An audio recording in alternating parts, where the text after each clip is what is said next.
Hello everyone, welcome to the channel. In this video I will show you how to play Cry of Fear on Steam with your friends online, so in co-op. Guys, when launching the game you will be presented this launcher where you can choose your resolution of the game, you can choose some of the graphical settings as well.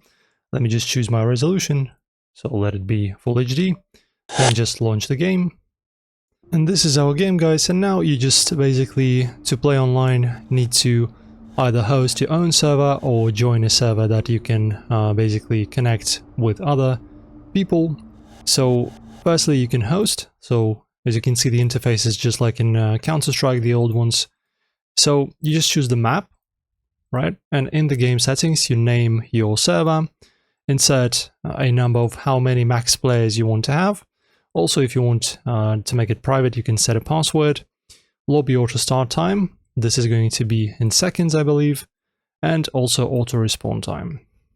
So as you can see, it's going to be either LAN or online, and also pausable server. After that, just press on start. And if you want to connect to others, you just go join server. And of course, click on quick refresh. So for some reason, there are no servers for me that are appearing in the search. I'm not really sure why this is happening, but in general, just like in Counter-Strike, you'll have a lot of servers popped up in here. You just double click and connect.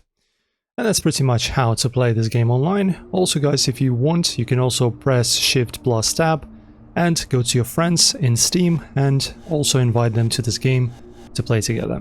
So this is how it's done, guys. Enjoy playing. Like the video if it helped, subscribe, and I'll see you soon.